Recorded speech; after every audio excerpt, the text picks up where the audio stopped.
Good afternoon, everyone. Welcome back.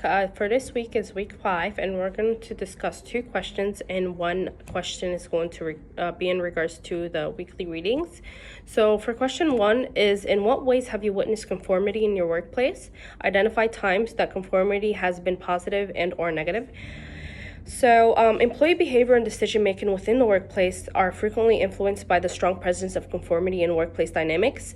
Positive conformity develops when employees implement best practices which lead to improved productivity and teamwork. At one company, a workplace environment that prioritized punctuality and teamwork resulted in employees consistently arriving on time and practicing an open dialogue. Aligning with organizational values resulted in improved operational efficiency and stronger team unity.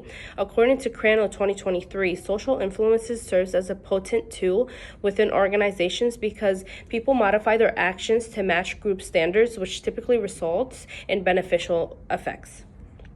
However, conformity is not always positive. Some employees adopt unethical practices or toxic workplace behaviors because social pressure forces them to conform. However, I observed a situation where employees chose to stay quiet because of a manager's unacceptable behavior, just because of fear of revenge or retribution, against themselves. According to Jonasson 2023, manipulative people use social leverage to control and sustain power structures. Ethical decision making becomes limited when conformity takes over, which results in weakened workplace morality and integrity. So for question 2 is a quote from Lord Acton: "Power tends to corrupt, and absolute power corrupts absolutely." So I'm going to assess that further via workplace experiences. So the principle stated by Lord Acton that power leads to corruption, and absolute power results in total corruptions frequently manifests itself within organizational leadership structures.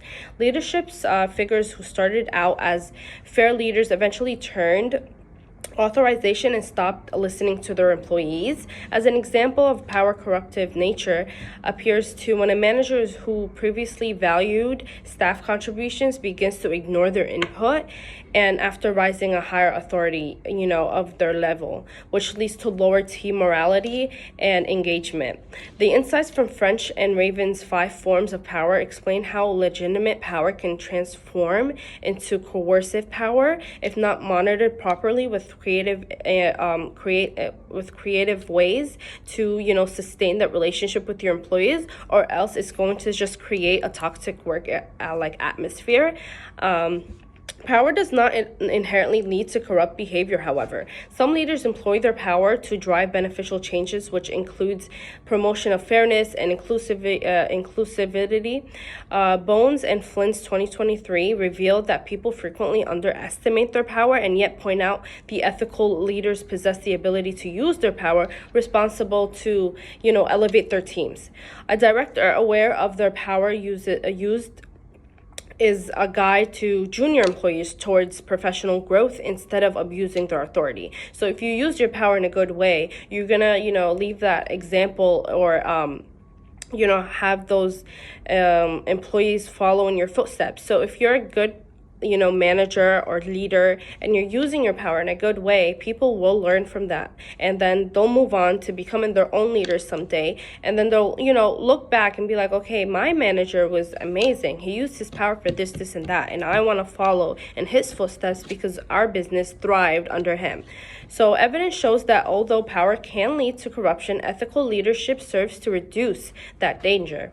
So for question 3, it's not really a question, it's merely just what we found interesting. So I'm going to talk about Bones and Flynn's 2023 article, which revealed the surprising fact that employees frequently underestimate how their words and actions affect interactions in the workplace.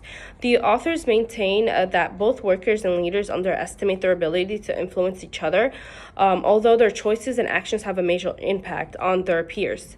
Understanding this concept revealed why some workers refrain from speaking up because of their ideas due to false beliefs about their limited influence. However, if you're in a workplace, you always have to integrate everyone's opinions or, even critiques, and that's how you grow, because without that, some people won't speak up, they won't critique, they won't, they won't put in value. you know. So in that way, we can always make sure that employees and leaders always integrate together without a fear of retribution. Employees who understand their workplace influences will engage in more responsible interactions with their colleagues.